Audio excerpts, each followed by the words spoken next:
listening to Your Ultimate Life with Kellan Fluckiger, only on LA Talk Radio.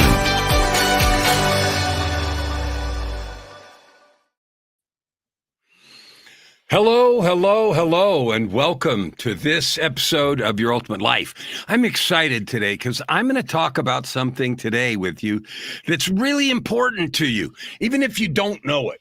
I get asked about this all the time, and here's why. Your ultimate life, I define that as having a life of purpose, prosperity, and joy that you create with your effort, your gifts, your talents, offering your best self, your divine gifts. I call them a lot of different things. One of the things that has to happen is self-care. And I get asked about that a lot, especially with busy people that have kids, people that have a lot of kids. Well, I have 10.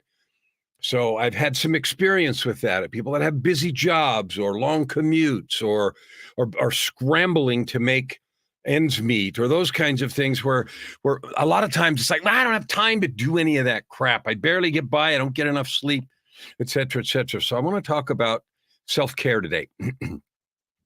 Now, in order to make that make sense and to do something valuable, I want to get some things out of the way and off the table. So in talking about self-care, I'm not talking about ridiculous self-indulgence, although there might be a place for that, where you buy everything you want, or you only pamper yourself and ignore everybody else, or, you take selfishness to an extreme where people around you are harmed. I'm not talking about any of that. So just set all that aside. I'm talking about care for you, and let's talk about what that even means. Now, I have a well-developed 16 years of work developing a self-care process. I'm not going to tell you that it will work for you or that you should use it. What I am going to do is share some of it with you, or share it all with you. I mean, there's no secrets here, but in the context of encouraging you to develop your own. And I'll give you some tools. I have a new book that is just published, and that book talks about this, and it's called Living with Purpose and Power. Living with Purpose and Power. So all my books are on my Amazon page, and when you have a weird name like Kellan Fluckiger, like, it's not hard to find. You do have to spell my name right, or sort of right. Amazon will probably help you there. But anyway, that book talks a lot about this self-care ritual, but I call it something else. I call it a daily creation process. Now, for some reason, God created the world and everything else so that we go to sleep. Like a third of our lives, essentially, 7-8 hours, whatever you sleep, is spent unconscious, asleep. You're dead. You die every night and get reborn every morning. Not really, but it's kind of like that. So, the design is what it is, and maybe later, we'll get a chance to ask why, but that's what it is. And I love it for several reasons. And this self-creation process, which is the core of your self-care, is a beneficiary. It comes out of the fact that we wake up every morning after having been slept. And, we know what happens, or a lot of what happens when we sleep.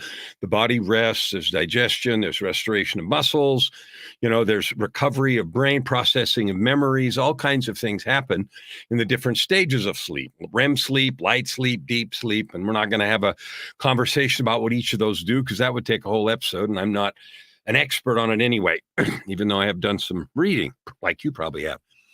But here's what I know. When you are an athlete, you warm up before the game. We've talked about that before. I'm a pianist and a vocalist. So I just now finished half an hour ago, a lesson that I have a week. Every other week, I have a lesson, a coaching session and a lesson with a Hollywood A-list vocal coach whose clients are on The Voice and those kinds of things, AGT, America's Got Talent, those kind of shows.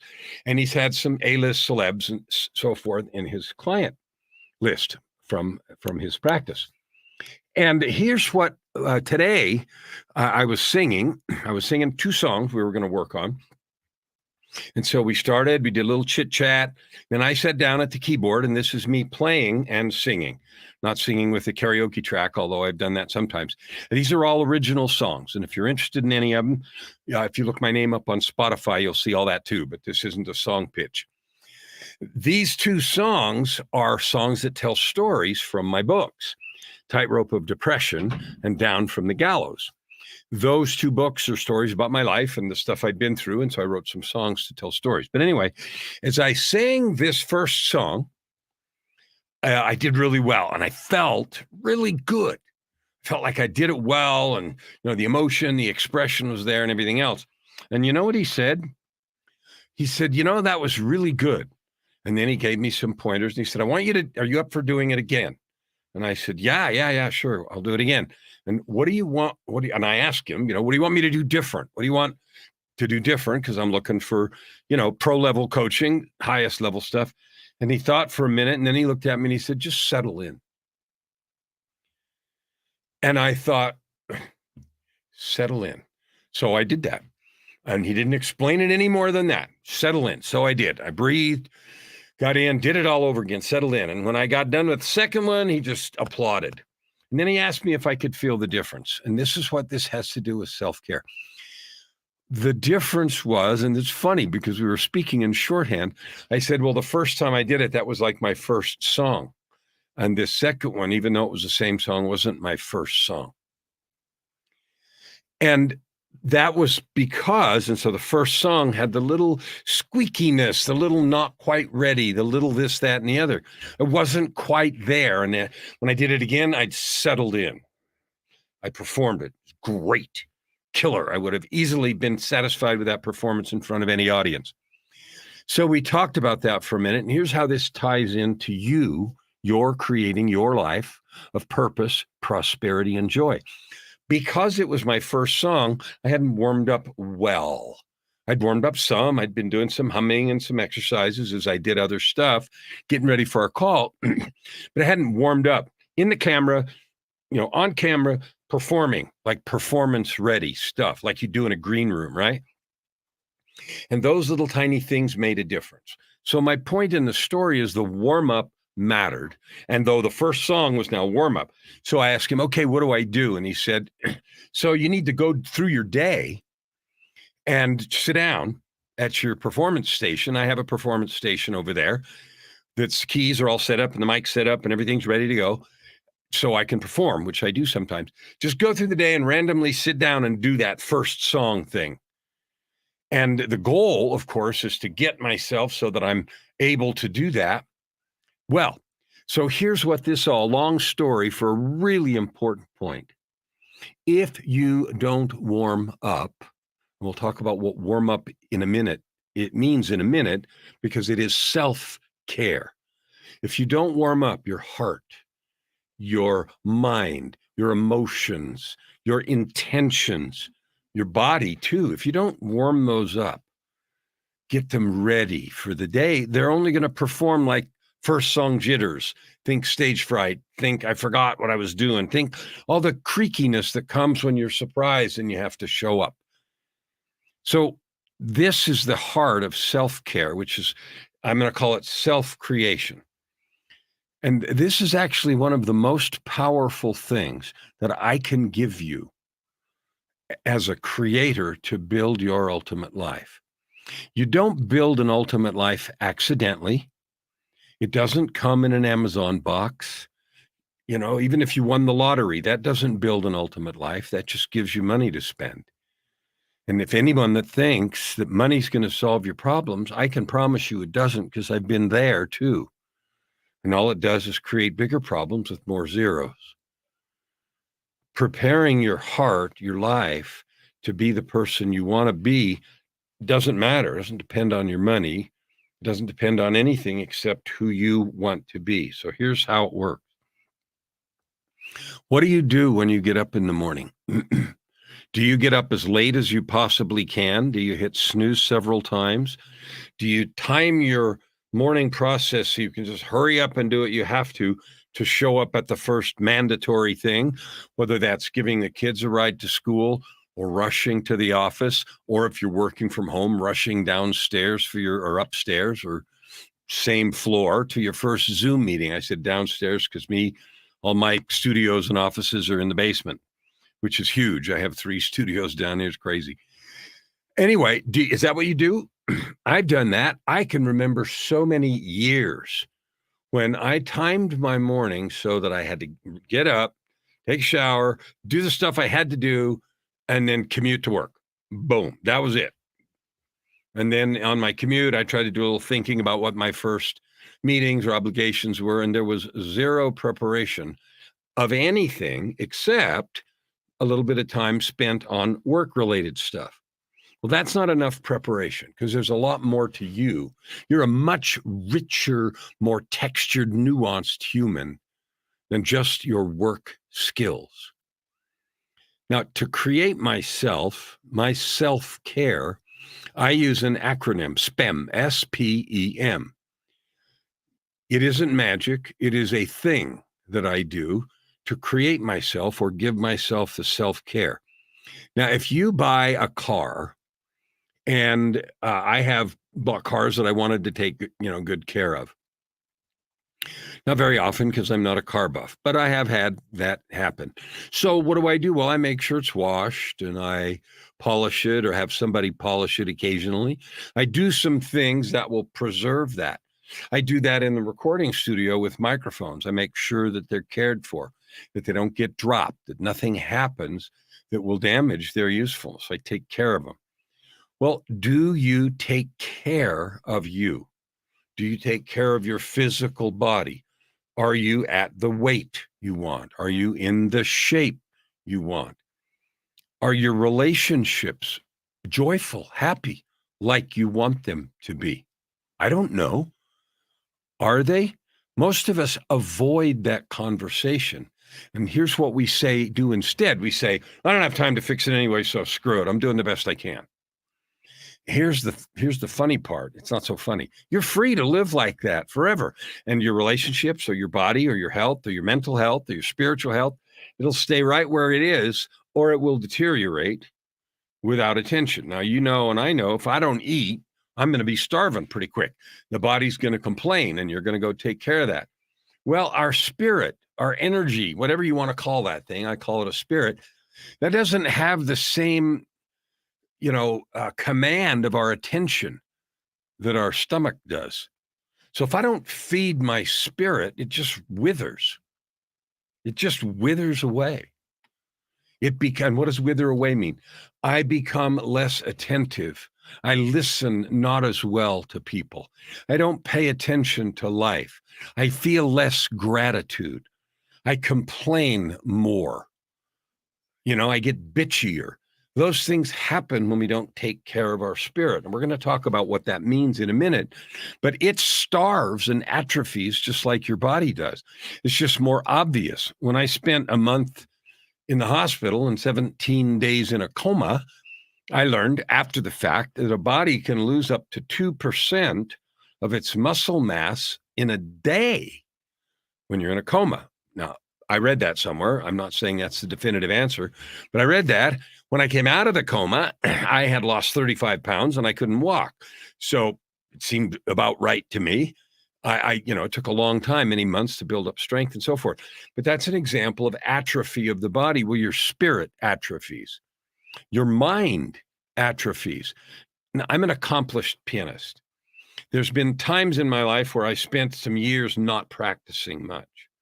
When I started practicing again, I'll tell you, the skills atrophy, not just the fingers, the mental acuity, remembering songs I used to have just under my fingers. Not so. Self-care is the foundation. I would argue, I've heard it said by someone I respect very much, that in his opinion, self-care is the ultimate spirituality. Wow, what a statement. And whether you agree with that or not, let's take it apart for a minute. Our bodies and spirits were created by the divine. We're here on purpose. This is not an accident. There are no accidents. We may not like some of the things that happen or some things that are inflicted on us. There aren't any accidents, and we're created on purpose. So self-care means taking care of that divinely created being, both spirit and the container, the skin bag, the body. That could be the most important thing you do every single day. That might be a bold statement, and you might think I'm crazy, or you might think, yeah, for the rich or the luxurious or somebody, but I can't do that. I'm here to explain to you number one, and that's not true. That is a story that you have, and you can be pissed off about it, but it's a story. It's not true. You can take care of your spirit and your body and your relationships and your mind, and do it in a short period of time in a way that leaves you energized, healthy, and powerful. Now, I'm going to give you one description of a way to do that. And this description is what I teach clients that are beginning this process who know in their hearts they're not doing very good taking care of themselves. They're not taking care of their bodies, their hearts, their minds. They're just getting up and going into the day and meeting it like it is and doing the, quote, best they can. And they're not happy with it. And they have an innate sense, if I took some time, etc. Now, we've all heard of books like The 5 a.m. Miracle, which talks about getting up early and taking some time to do some of the things I'm going to talk about. I'm not saying what time you need to get up, but here's what I am saying. Getting yourself ready, besides getting a shower and your clothes on, is the most important thing you can do for the day. If you don't, that's like a star player going out and playing a championship game without warming up. No shots ahead of time, no hockey drills, no basketball shots, no swings of the bat. It's unthinkable. You wouldn't do that as a franchise player. You are the franchise player of your life. You're the only one that even gives a crap. Everybody else is looking out for themselves, and if they ask you or me to do something, it's usually to satisfy some need that they have. Now, parents and children, there's an exception there. Parents have an innate love that's powerful for their kids, and they're looking out for their best interests. Not always, but often. But when we're grown up and out in the world, you need to look after you. Now, some people have the idea that self-care is selfish and we shouldn't really do too much. Well, that goes in that self-indulgence stuff. We're not talking about that. So here is an example of something you can do starting today or tomorrow. You already know what time you got to leave for work. You know what time you got to do whatever it is you got to do in the morning. Take a kid to school or whatever. Give yourself 40 minutes to do the ritual that I'm going to outline for you, or the process. You can change it. You can substitute anything that works. This is not rigid, but it is non-negotiable. Now, there's 4 parts to this, and there's 10 minutes that you spend in each part. And the parts are flexible. Sometimes you can even combine them. So it might take less than 40 minutes if the number of minutes is critical for you. But here's the thing. If 40 minutes doesn't fit into your existing schedule, then go to bed earlier. Go to bed earlier. There's a study that I read, more than one, that said, and it was done at Harvard and some other universities, that an hour of sleep before midnight is worth 2 after midnight. Wow. Well, that says, gee, what do you think? Early to bed and early to rise? That phrase was actually tested. So go to bed a little earlier. Try it. Like, if I give you a suggestion, you don't have to say, okay, I'm going to do that for the rest of my life. Try it for a week. Make a commitment for a week or a month. And if it doesn't fit, take the jacket off. So I'm going to give you something here that I have proven over and over again for me and many, many, many clients. 40 minutes, 4 parts. SPEM, spiritual, physical, emotional, mental. Here's the way you can prepare yourself. Now, my morning ritual lasts a lot longer than that, and I do it because I love it, and it prepares me even more vitally. But this is a beginning. The spiritual part doesn't belong to a particular religion. It doesn't dictate any particular practice. What it does is it allows you time.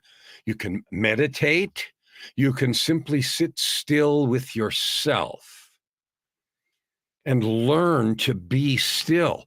One of the funny things that people tell me when I start talking about meditation often is they'll say, oh, crap, I can't. My mind is too flippant, thinking too fast, too much. I can't do any of that. Not even for 1 second. Forget it. That may be true.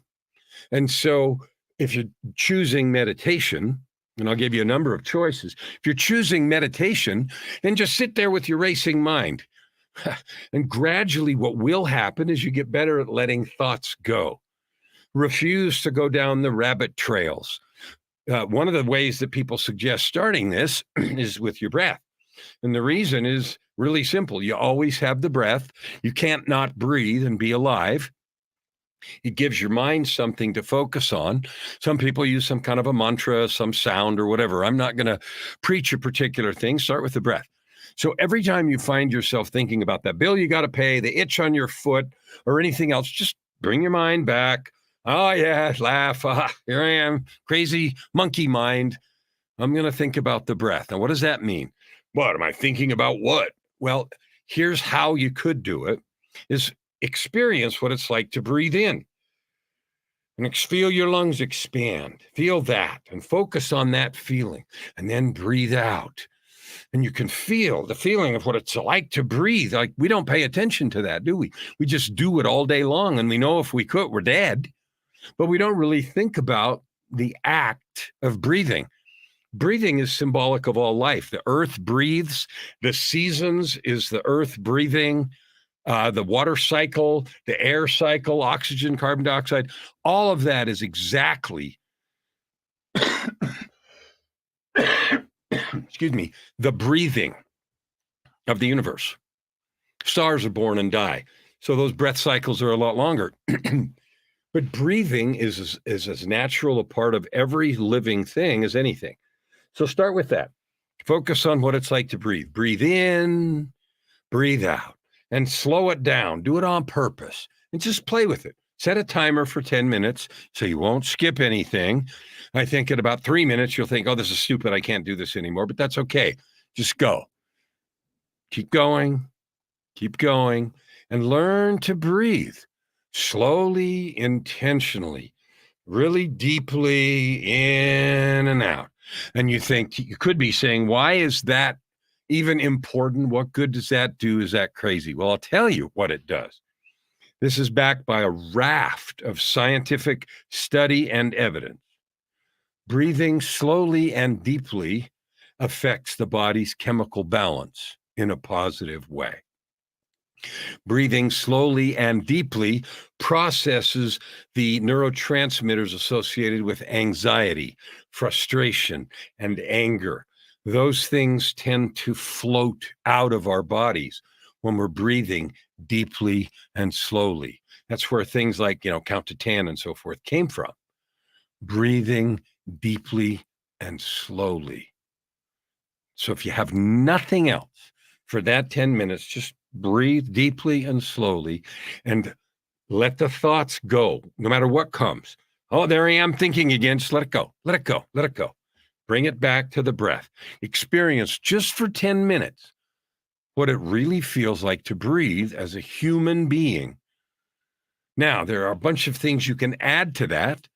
One of the things you could do is, as you breathe in, experience the sensation of your lungs and feel the oxygen and energy going into your body and all that kind of stuff. Some people imagine light and power with every breath and breathing out darkness and breathing out anxiety and worry.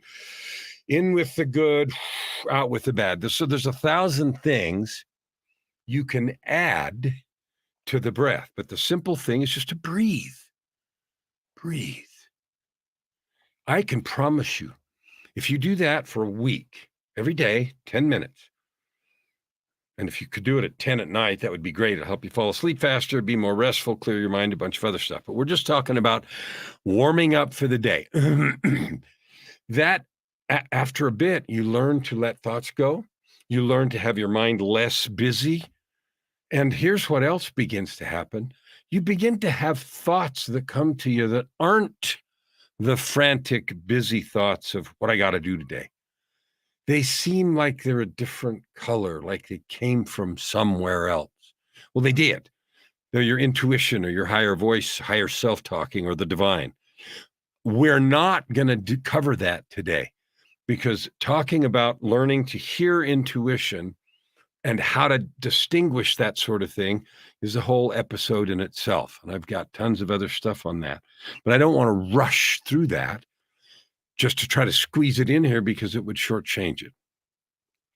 So if you want to learn about how to recognize your intuition and how to cultivate it and do everything else, reach out and I'll point you to some resources that I have that does that specifically. So that's just one thing that you could do in what I call the spiritual part. Another thing that I do and that some clients do is they might pray, if that is a part of your life, to whatever it is, higher consciousness, the universe, God. I'm spiritual, so I pray to God. But whatever that power is that we all know exists, just connect with that. Connect with that intentionally. And that is a process that will help you get more intuition. The universe is actually on your side, but usually we're too busy to hear it. We're too full of doubt and frustration and blame and anger and bitterness. We're too full of why me, why that, why now. We can't even hear the broadcast. We can't hear it. And so then we get mad and we say it doesn't exist. So another piece to think about in that spiritual connection piece is maybe you read some sacred literature. Maybe you read the Bible or the Bhagavad Gita or some other thing that is not the busyness of today, but has more transcendent principles. Stuff that's written intentionally to be timeless. I dare you. I dare you. You could be hearing this and dismissing it. This Kellan's full of crap. I dare you to try it. Meditate.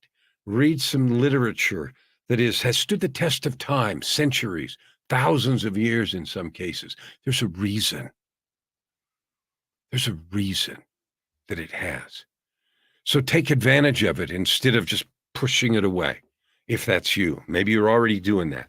So the spiritual part, that just 10 minutes, and set a clock so you won't go over time, is an intentional way to acknowledge our connection to a larger consciousness, acknowledge our connection as one to humanity, to breathe as a method and tool to clear your mind.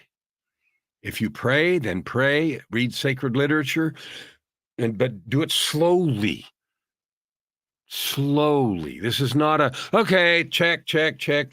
That's useless. That won't do anything. So if you do it, okay, hurry up, 10 minutes, then nothing. But you would do that if you went to learn to play tennis. Okay, pick up the racket, do this, do that, check. Without intention, then doesn't do much. But you already know that. So spend 10 minutes. Now here's your challenge right now from this little piece. Get a piece of paper, or if you're driving, get a mental thing and write it down when you can. What are 5 things that you could do? You, not somebody else could do, that you could do. Maybe you take a walk. Walking meditation is beautiful. Maybe you just stand in nature.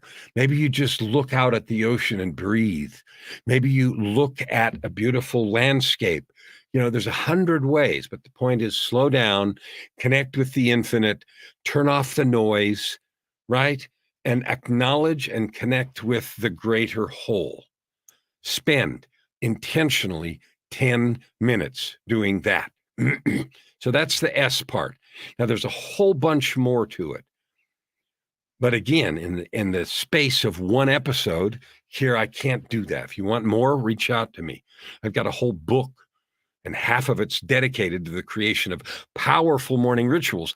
Now, the reason I'm devoting this episode and that book and other things to this is not because I didn't have anything else to write about, and not because I'm trying to tell you what to do. This is from years, 16 years of practice and work with hundreds of clients to prove that you can increase your productivity, you can increase your creativity, you can increase your cash flow, you can increase the joy of your life engaging in these processes. So that's the reason. Don't forget about that. All right.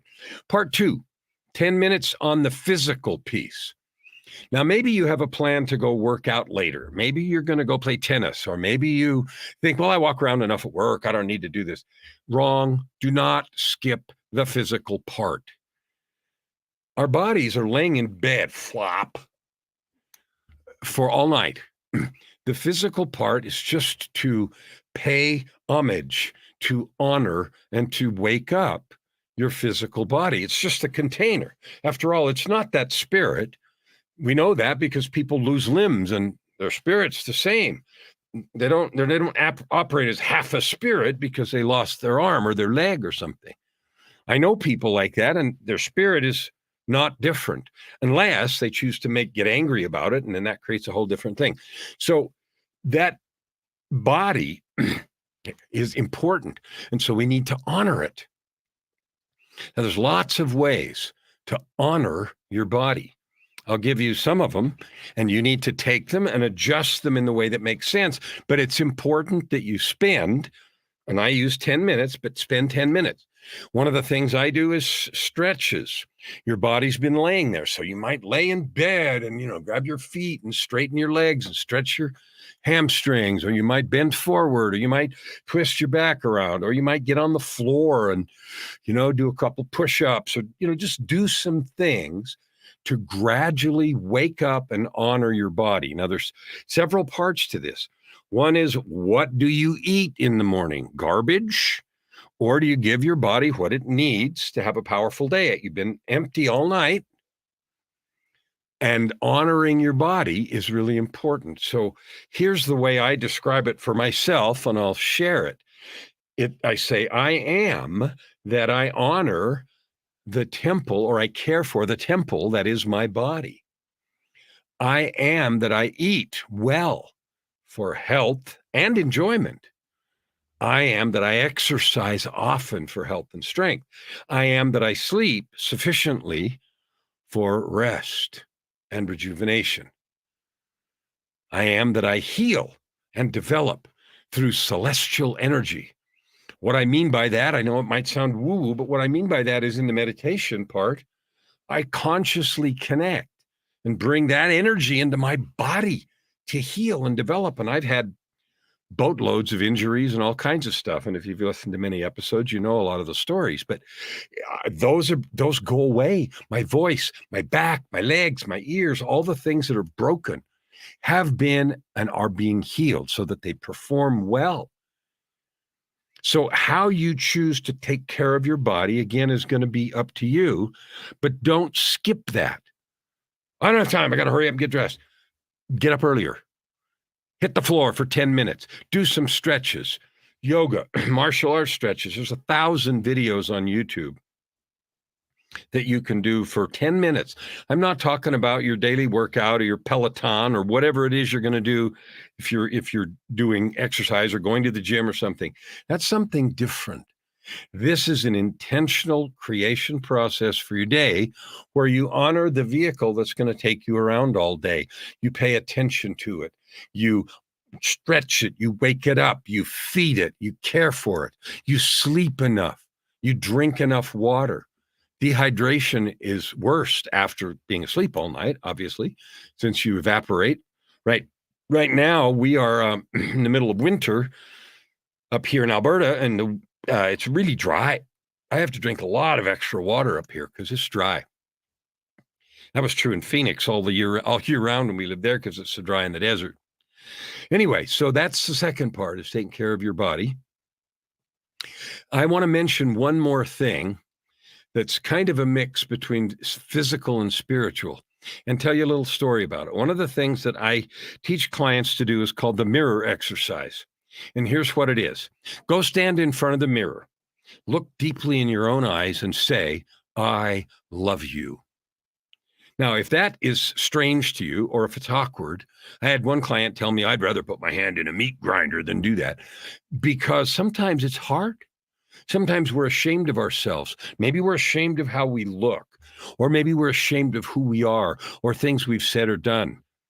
Maybe we're being dishonest in a relationship or with money or some other way. And so looking in our eyes and saying, I love you might be hard, but you need to learn to do it anyway.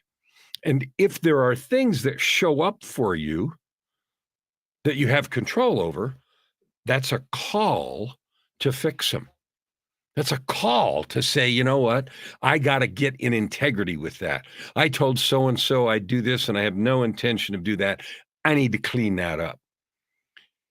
Do whatever you have to do. Now, here's the interesting story about that. I had a conversation today with a fellow who is not a current client, but he was a client for a year. And he told me today that later this year, he wants to come back and start another year of work together. And I said, great. And then he told me, he said, I want to tell you something. And he knows about my goal to reach 250 million people. And that goal is just to help you realize who you really are, divine, capable, powerful. Anyway, he said, and he reaches thousands of people. He has a large business and he does a lot of stuff with lots of people, thousands, right? And he said, you know, when you first told me, and I didn't know what he was going to say, but he said, when you first told me about the mirror exercise, I resisted. But he said, I want you to know that that is one of the most powerful things you gave me during our year together. And I have told thousands of people about that. And so through me, you have reached thousands more. And it's a powerful thing. And so he started out with resistance. He started out feeling like it was awkward and clumsy. And guess what? Now it's a permanent and powerful part of his daily creation process, self-care. If you're in a place where you loathe yourself, like I used to be, I hated myself. Part of the reason I was busy in addictions and failing relationships and suicide attempts and everything, I hated myself. I didn't like who I was. I didn't like that I lied all the time. I just couldn't stand myself. I thought of myself as the source of misery and woe for myself and many others. So self-loathing was a big deal for me. So learning to love myself involved cleaning up a lot of mistakes. It involved forgiveness of others and myself. It involved doing what I could to fix stuff that I'd done wrong. But then ultimately it involved forgiveness. When you've done what you can to make things right, when you've apologized, you're done. Groveling, waiting for someone to tell you, okay, I forgive you, is nonsense. Someone else's spiritual journey is not your rock to carry. Someone else may never choose to get over whatever happened between you. That's their choice, not yours. When you have done what you could do to make things okay, and you have changed who you're being, like if you did something creepy, then you did something creepy. Change. This whole process of creating your ultimate life, you're not going to create the ultimate life doing bad things, being a liar, being dishonest, being creepy, hating yourself. That none of those roads lead to your ultimate life. This is about how to clean that up. So if you find yourself looking in the mirror, trying to love yourself and you hate the thought of that, let alone doing it, that's okay. That's where you are at this minute. So start there and take tiny steps. Clean up what you have to clean up. And if looking in the mirror and saying, I love you deeply in your own eyes, it can be true just because you're trying. I'm trying to be the best person. I love you for that. I love you for making the effort. There's a million reasons to love yourself. And like I said, someone suggested, and I actually agree, self-love, true, honest self-love, is the highest form of spirituality. You're honoring the being, both spiritual and physical, that you were given. So that mirror exercise is powerful. I promise it will make a difference if you do it for real, slowly. Set your timer, 3 minutes. Look in your own eyes. See if you can even look in your own eyes that long. And practice loving yourself. And if there are things that come to mind that you need to clean up, fine, go clean them up.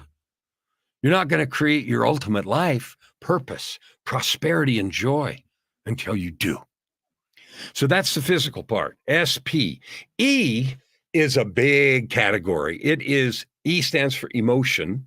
And I use that as a catch-all category for every relationship that I have. Now, what in the world can I do in 10 minutes about relationships? Well, you know what? Today, it's easier than it's ever been in the universe. 20 years ago, it would have been harder. You could still do it. But today, here's how easy it is. Here's what I do. I get my phone. And sometimes during meditation, and sometimes left over from yesterday, or sometimes looking at the calendar of people that I'm going to talk to today. Not about business or anything, but just seeing the presence of people. Ideas come to me about people that I could talk to, messages that I could send. And we can send messages today like we could never do before. It's so fun and so easy. So every single day, I will send messages. And here are the kinds of messages. They're never business messages. They're never having to do with, that sort of life, but they are messages of love. Just, I love you. They're messages of remembering. I'm thinking about you. We talked about XYZ the other day, and I just wanted you to know you were on my mind. And I'm just glad to know you. They could be messages of repair.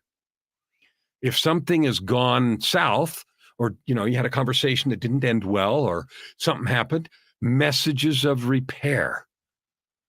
And they can be messages of connection. I saw you the other day. You sent me a friend request or whatever. Just wanted to get to know you. Tell me a little bit about this, that, and the other. Not talking about you, because remember, this is you serving, giving, creating relationship, nurturing relationship, repairing relationship, sending and giving love. Now, what I find most of the time is during my meditation, prayer meditation, that thing, which is a lot longer than 10 minutes, a whole bunch of names will come to me. And when I pick up my phone and look at either Facebook Messenger or SMS or whatever, WhatsApp, whatever, I like Facebook Messenger, but it can be whatever, I immediately know. And I send 3, 4, 5, sometimes 7 or 8 messages of good wishes, messages of hope, messages of encouragement, responses to things I haven't responded to. But it's always with the intention to love. Because remember, this 10 minutes is about creating you for the day. Well, I want to be a person who's in love, comes from the place of love all the time. Part of my own personal truth document that I've referred to many, many, many times is a statement: I am love, and pour over your soul like warm sunshine. I don't say that to say, yay me. I couldn't care less about that. It's to remind me that the person I want to be as I do this episode, as I do my podcast, as I talk to every single person I talk to, as I coach, even as I handle disputes and disagreements and things that could turn nasty, even as I do those, I choose to come from a place of love. That doesn't mean I'm a doormat. That doesn't mean I agree to stupid things. No, no, and no. What it means is I choose always to come from love. So from that point, and I intentionally remind myself and create myself that way in the morning. And do I stay there? Am I perfect? Of course not. That's ridiculous. That's an aspirational statement. I am love. And pour over your soul like warm sunshine. We'll have to remind myself of that 57.6 times a day. But you know what? Doing that changes the game. So that E is nurturing, blessing relationships. Now, my wife is an angel. And so often one of the messages will be to her, how much I love her, how thoughtful she is, and gratitude for this and gratitude for that, all over the place. And I intentionally do that. Why? I choose to be a person who comes from gratitude, comes from love, who freely expresses it. There's an infinite amount. I want to give it all away. And you know what I find? it changes who I'm being in every meeting and in every conversation. The last piece is M, and as you might expect, that stands for mental. This is the place where I intentionally engage in mental development. So I have a lot of books, lots and lots of books.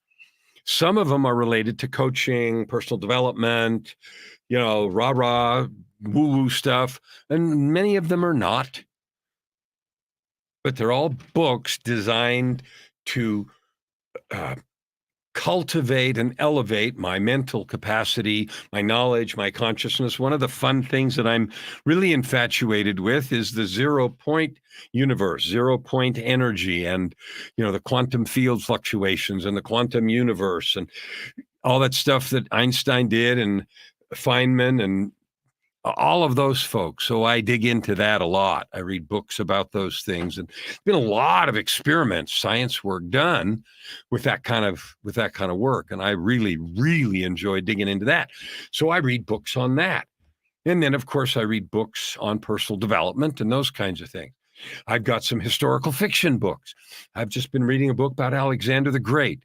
The point of the M is to keep your mind juiced, to get yourself juiced. Now, and that's 10 minutes.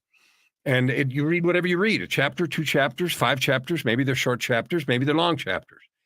But the point is, get your mind warmed up and juiced so you're awake, you're alive, and you're focused. So that is the 4 parts: spiritual, physical, emotional, mental. I've given you ideas about what to do. I want you to create your own. I'm inviting you to create your own. What I'm not inviting you to do is ignore me. Because if you think that just because you heard this, like, oh yeah, that's a good idea, I'm going to do nothing, then it will do exactly nothing for you. And I know you know that. So there's no surprise there. If we do the same thing over and over again, we're going to get the same result. No surprise. I'm inviting you for a week, just a week, 7 days, to commit to yourself that you're going to try this new thing. Get up so you have 40 minutes, 10, 10, 10, 10. And if you try a thing today and it doesn't feel right, try another thing tomorrow. Like, adjust the contents of each block so that you are warming yourself up for the day. Now, the name of this episode is Self-Care and Your Ultimate Life. This is the ultimate way to care for yourself. It's something you do every single day without fail. When I first started doing this, I failed all the time. I hit snooze. I don't have time, all kinds of excuses. I tried to find shortcuts. I'm going to hurry. I'm just do 2 minutes of this and 1 minute of that. And you know what? That's better than 0. But you know what I found out? I have found that my days, my life, everything is so much better. More fun, more productive, more cash, more clients, more results, more joy, more relationships. It's so much more productive when I do this. I would not skip my morning ritual for anything. Nothing. I make sure, no matter what's going on, I have time. Not because I'm trying to be weird, not because I'm trying to prove something, but because, I like the way it feels. I like the way it makes me prepared for the day. So you've cared for your spirit, you've cared for your body, you've cared for your relationships, and you've cared for your mind. And you can divide the life up into other categories. I use those 4 because they're convenient, they're easy, and I sandwich everything inside of those. Don't neglect yourself. You are number 1. You are first. If you don't care for yourself, you're not going to be as good a parent. If you don't care for yourself, you're not going to be as good a partner in a relationship. If you don't care for yourself, you're not going to be as good a boss, or as good an employee, or as good a contractor or a consultant. Your creativity goes up, your capability goes up, your intuition goes up. Everything that you have access to goes up. And you begin to have access to stuff you didn't even have before. Ideas, creativity, connections, possibilities. I can tell you from my own personal experience and from that of clients, stuff happens that I could not have imagined. Now, I can't prove, oh, well, that's because you were doing this. but I still know it's true. And here's how I know. During the years I did it sporadically, when I would do it for a while, life would change. My luck would change. The universe worked in my favor. When I quit, it got back to the same old grind, the same old grunge. And I could tell how diligent I was by how life was turning out. That's not a surprise. Think of sports. If I go play my game, not warmed up for, several games, are my stats going to be as good? Of course not. It's not a surprise if I go try to perform on the piano and I don't warm up, it's not going to be as good. So it's easy to see, it's easy to prove. Caring for yourself is the highest form of spirituality. Loving yourself is the highest form of spirituality. Don't place yourself in jeopardy. Increase your ability to love. Increase your ability to serve, to add good to the world. And you can move forward, creating anything you want. Purpose, prosperity, and joy. And when I say those words, I want you to substitute the ones that for you are the life you want to build. I promise it works. No questions. If you'd like to talk more about it, I invite you to reach out. I invite you to come into conversation. Let's talk about it. Let's design something that's awesome and maximally effective for you. I've given you this today, and I have withheld nothing. It works. It works so well that I do longer periods because it does even more powerful stuff. I can promise you that if you create yourself, you love yourself, and you care for yourself, you'll do more, you'll be more, you'll have more fun, and you'll be able to create your ultimate life.